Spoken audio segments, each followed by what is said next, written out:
The night was unnaturally silent. No wind, no insects, no distant sounds of life, just an eerie stillness that pressed against the ears like a warning. A massive alien spacecraft loomed over the desert, its metallic surface reflecting faint moonlight. It had appeared just hours ago, descending from the sky without a sound, without fire, without explanation. Now it waited. A military convoy stood half a mile away. Armored vehicles formed a perimeter, their headlights dimmed. Inside one of them, a team of elite soldiers prepared for the unknown. Captain Reyes stood at the center, calm but alert. His eyes moved across his team, each one trained, experienced, and fully aware that this mission was unlike anything they had faced before. "Listen up," Reyes said quietly. "We go in, we gather intel, and we get out. No unnecessary risks, no heroics." Sergeant Cole smirked slightly. "So, just another day at the office?" No one laughed, because this wasn't normal. This was something else. Private Malik checked his weapon again, his hands slightly trembling. "You really think we're alone in there?" he asked. Reyes didn't answer immediately. He simply looked toward the massive structure in the distance. "I don't think we've ever been alone," he finally said. That was enough to silence everyone. Moments later, the team moved out. 8 soldiers advanced across the open desert, their boots crunching softly against the sand. Night vision goggles flickered on, painting the world in shades of green. The spaceship grew larger with every step, its surface smooth, seamless, almost alive. There were no visible doors, no windows, no markings, just a perfect, unnatural structure. "Command, we're approaching the object," Reyes whispered into his comm. Static answered him. He frowned. "Command, do you copy?" Nothing. Cole looked back at him. "Signal's dead?" "Looks like it." They had expected interference, but not total silence. Now they were truly on their own. As they reached the base of the ship, something strange happened. The surface shifted. At first, it looked like a ripple, like water disturbed by a stone. Then, slowly, a vertical line appeared, glowing faintly. It widened into an opening, revealing darkness inside. The ship had opened itself. Malik took a step back. "Did we do that?" "No," Reyes said quietly. "It did." The team exchanged uneasy glances. "Stack up," Reyes ordered. They formed a tight formation, weapons raised, eyes locked on the entrance. "On me," he said. And then they stepped inside. The air inside the ship was different. Thick, heavy, almost electric. Their lights cut through the darkness, revealing smooth, curved walls that seemed to pulse faintly with a soft blue glow. The floor beneath their boots felt solid, but not quite metallic, more like something organic. "Anyone else feel that?" Cole muttered. "Yeah," another soldier replied. "Like the walls are breathing." Reyes ignored the comment. "Stay focused. Move slow." They advanced deeper. The corridor stretched endlessly, with no visible corners or junctions. Everything looked the same, uniform, seamless, alien. Then a sound, a faint hum. It echoed through the structure, low and rhythmic, like a heartbeat. Malik froze. "You hear that?" "Keep moving," Reyes said. But the sound grew louder, stronger. It wasn't just a hum anymore. It was something else, something alive. Suddenly, the walls lit up. Symbols appeared all around them, glowing patterns that shifted and moved like living code. None of them recognized the language, but it felt intentional, like the ship was watching them, or reacting to them. Cole stepped closer to one of the symbols. "This isn't random," he said. It's responding. Back away, Reyes snapped. Too late. The symbol changed, and then the floor beneath them moved. Not violently, but enough to throw them off balance. What the hell was that? Malik shouted. Regroup, Reyes ordered. The corridor began to shift, walls sliding, patterns changing, the entire structure rearranging itself. This place is alive, Cole said, his voice tight. Or controlled, Reyes replied. Suddenly, one of the soldiers, Jackson, stopped. Wait, did you guys see that? See what? Something moved, over there. They all turned their lights in the same direction. Nothing, just empty corridor. Jackson shook his head. I swear, something... A shadow flashed across the wall, fast, too fast. Contact, Cole shouted, raising his weapon. But there was nothing there.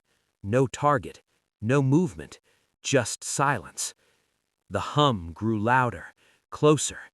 Reyes felt it now, not just hearing it, but feeling it inside his chest. Something's wrong, he said. And then the lights went out. Complete darkness. For a moment, no one moved. No one spoke. Then, Malik's voice, shaking. Captain? Reyes activated his flashlight again. One by one, the others did the same. The corridor was different. Shorter. Narrower. And Jackson was gone. Jackson, Cole called out. No response. Jackson! Nothing. Reyes clenched his jaw. Stay together. No one breaks formation. But something had changed. The air felt colder now, heavier. And that hum, it wasn't just a sound anymore. It was a presence. Watching. Waiting. And then a whisper. Not through their comms, not from the environment, but inside their heads. Leave. Malik dropped his weapon. Did you hear that? Reyes did. They all did. And for the first time, fear truly set in. The whisper didn't fade.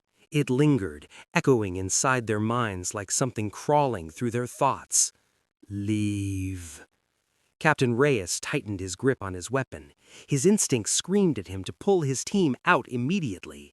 Every second they remained inside this ship, the danger multiplied. But they had a mission, and now they had proof. We keep moving, Reyes said firmly, though his voice carried a new edge of tension. Malik looked at him in disbelief. Sir, with all due respect, we don't even know what we're dealing with. No, Reyes replied, but it knows us. That was the problem. They moved forward again, slower this time, tighter formation. Every step felt heavier, like the ship itself was resisting them. The walls no longer glowed softly, instead they flickered erratically, casting long, shifting shadows. Then they found it. A chamber, unlike anything they had seen so far. The space opened up into a vast circular room, with a ceiling so high their lights couldn't fully reach it. In the center stood a structure, tall, dark, and pulsating with energy. It looked like a pillar or a cocoon. What is that? Cole whispered. Reyes didn't answer. He couldn't, because something inside the structure moved, a shape, humanoid, but not human. Malik took a step back. No way! The surface of the structure began to dissolve, like liquid metal peeling away. Slowly, something emerged. Tall, thin, its limbs elongated, unnatural, its skin pale and almost translucent, its eyes black, endless. The creature looked at them and smiled, not with warmth, but with understanding. Welcome, the voice said, not spoken aloud, but directly inside their minds. Cole raised his weapon. Open fire! Gunshots erupted. Bullets slammed into the creature and passed through it like it wasn't fully there. The creature tilted its head, almost curious. Primitive, it said. Then it moved, faster than anything they had ever seen. One moment it stood in the center of the room, the next it was in front of Malik. He didn't even have time to react. The creature touched his helmet, and Malik screamed, not from pain, but from something worse. His body went rigid, then collapsed. "Malik!" Cole shouted. Reyes fired again, backing away. "Fall back! Fall back!" But the exits were gone. The chamber had sealed itself. They were trapped. The creature turned its attention to the rest of them. "You came seeking answers. Now you will become them." Reyes felt something pressing against his mind, probing, searching, tearing through memories. His past flashed before his eyes, every mission, every loss, every fear. He gritted his teeth. "Get out of my head!" The creature paused, then smiled again. "Resistance. Interesting." Cole threw a grenade. "Catch this!"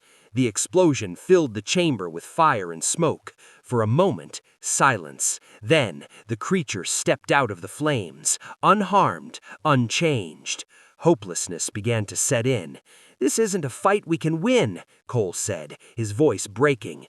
Reyes knew he was right. This wasn't a battle. It was an encounter with something far beyond them. But Reyes wasn't ready to give up. Not yet. "Listen to me," he shouted to his team. "That thing, it's connected to the ship. Everything here reacts to it." Cole frowned. "So what?" "So we don't fight it. We break the connection." He looked around, scanning the chamber, the pillar, the energy. "That structure," he said. "That's the source." Without hesitation, Reyes ran towards it. "Cover me!" Cole opened fire again, not to kill, but to distract. The creature turned towards him, momentarily focused. That was enough. Reyes reached the pillar. Up close, it pulsed like a living heart. He placed his hand on it, and instantly his mind exploded with visions, stars, worlds, civilizations rising and falling, and the creature, not alone. There were more, many more, watching, waiting, studying.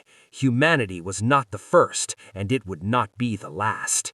Reyes gasped, pulling back. "We're just a test." The creature's voice echoed again. "Yes." Reyes clenched his fist. "No." He pulled out his final charge, a high-yield explosive.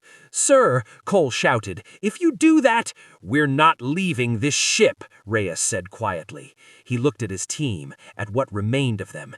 "This ends here." The creature lunged towards him, but it was too late. Reyes activated the charge. "Get down!" A blinding flash filled the chamber. The ship trembled. The hum turned into a scream. The walls cracked, the lights shattered, and the structure began to collapse. The creature let out a sound, not of pain, but of anger. And then everything went dark. Hours later, rescue teams arrived. The ship was gone. No wreckage, no bodies, no evidence. Just an empty desert, as if nothing had ever happened. But far above, beyond the stars, something watched and waited for the next team.